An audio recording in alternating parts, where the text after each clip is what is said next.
don't even land.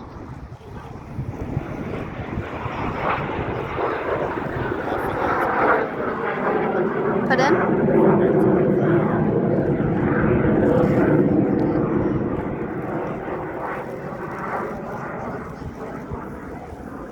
Perfect day for it now, apart from it being a little bit windy.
No, it didn't take off there.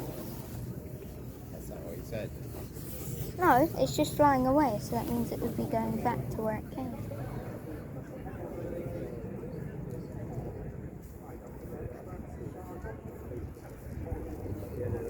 You can barely see it. That big one isn't taking off. That'll take off now. Yeah.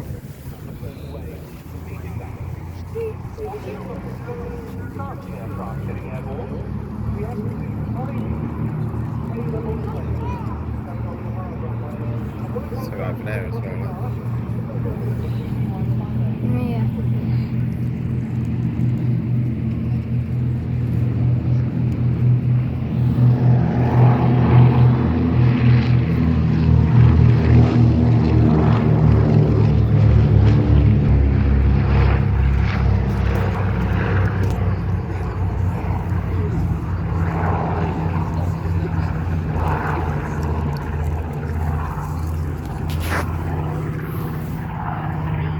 It's massive.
Massive.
Tools.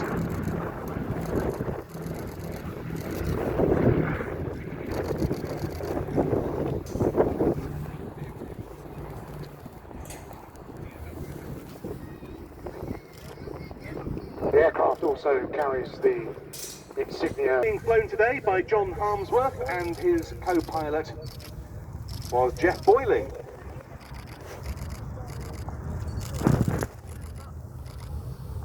And another of the multi-engine aeroplanes we're going to be enjoying today. Dakota is now taxiing down the airfield ready for its part of the programme.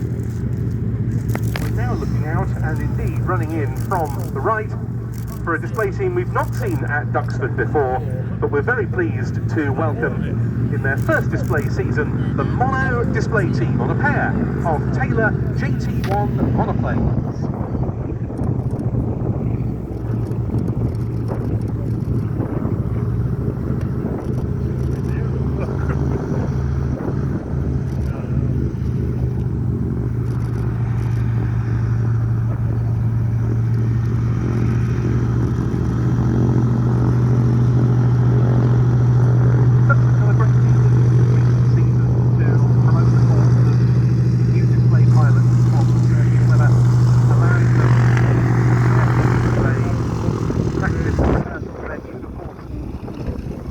Benefit of the very experienced display pilot community based here, who may be able to act, for example, as display authorization evaluators for a new pilot on the circuit, or by giving them a chance to perform at the air shows. And so it is with the Mono display team, who made their debut at a public event earlier this season at the Midlands Air Festival at Ragley Hall.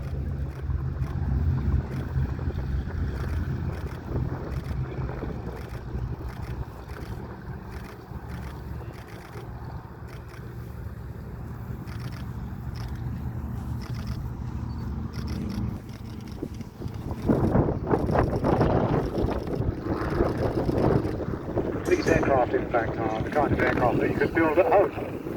And in fact, there's stories of one guy who built one in his upstairs bedroom and delivered it through the bedroom window.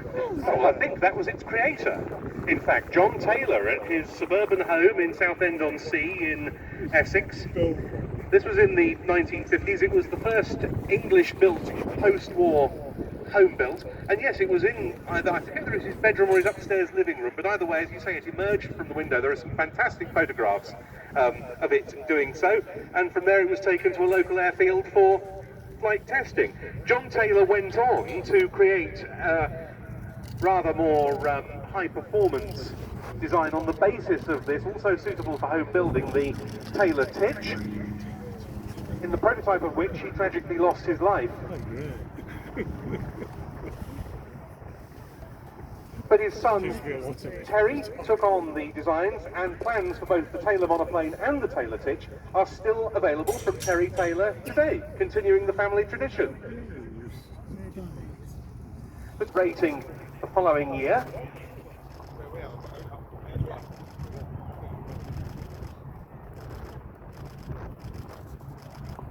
I actually flew these aircraft down this morning from Shropshire. Yes, Slate.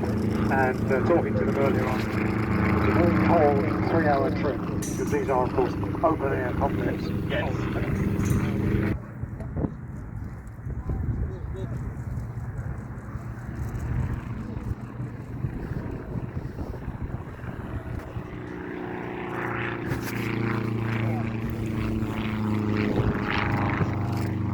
This really is one of the ultimate expressions of fun flying. A Taylor mono, as you say, a classic open cockpit, tail dragger air. And in terms of economics, I was talking to them earlier on, they reckon it's about £50 an hour. Yes. You're talking Cessna, you'd be talking getting on for £200 an hour. And you can put on a really nice display. Here they are in for a crossover.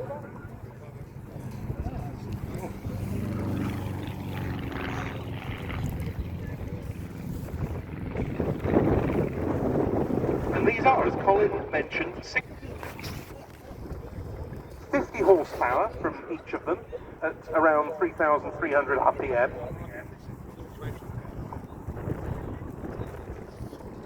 That's about half the horsepower of something like a Cessna, 100 horsepower Cessna. Very common. In fact, the aeroplane that I used to fly was only 100 horsepower.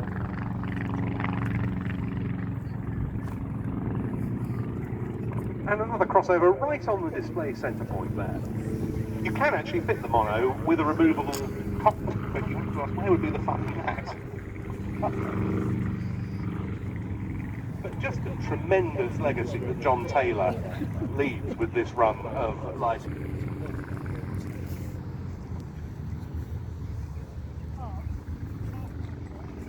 It really is so important that we bring guys like these two in their early 20s onto the display circuit, because there's always been a need for new blood.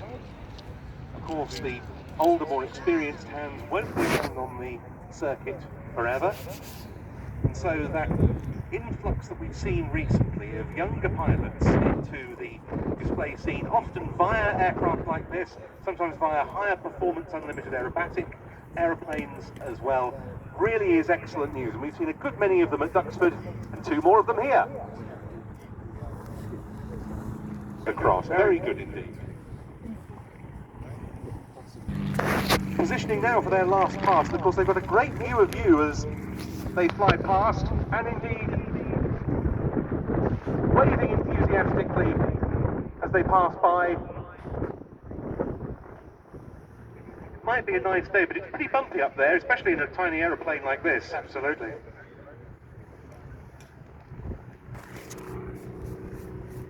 And the second one about to come round for its final flyby.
And they're both here to land after an excellent first display here at Duxford. Ben Gilmore and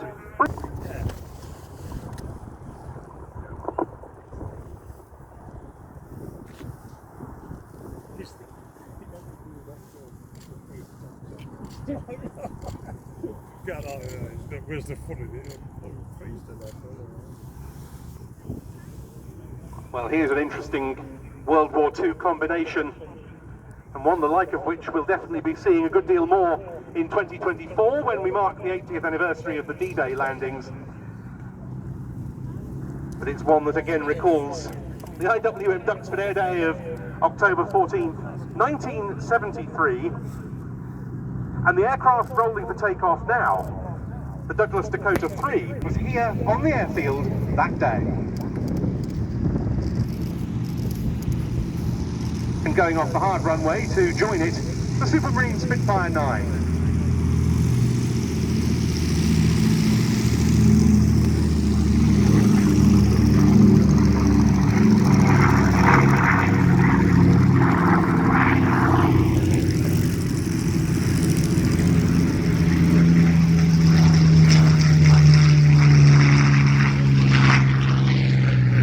Both of these aircraft are today owned by Aero Legends.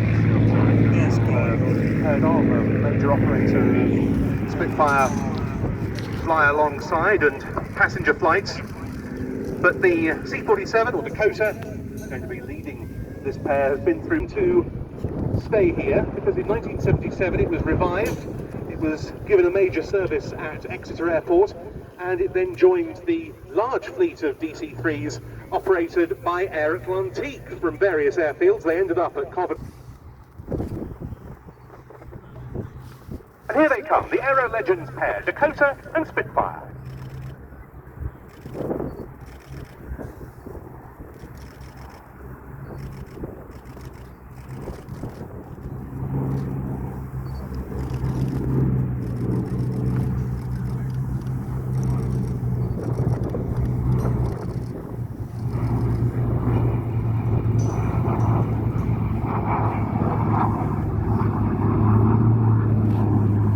Fire, being the first of them.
Now in comes the Dakota.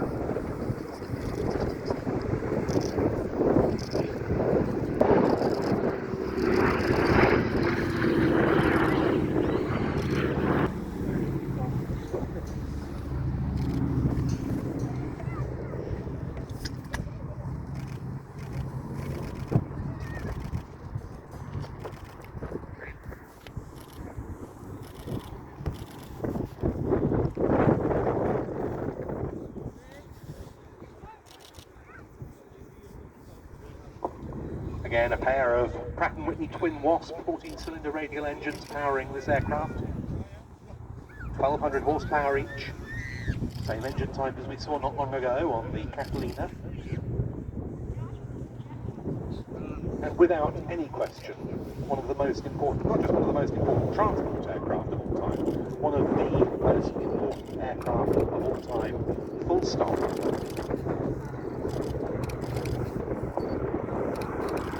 Originally designed for aircraft. I guess it really has in history because of the events of D-Day. In fact, Dwight Eisenhower credited the DC-3 and its various configurations as being one of the major factors of the success of the D-Day invasion. and also, of course, of the advance into Europe, the rest of Europe and Germany.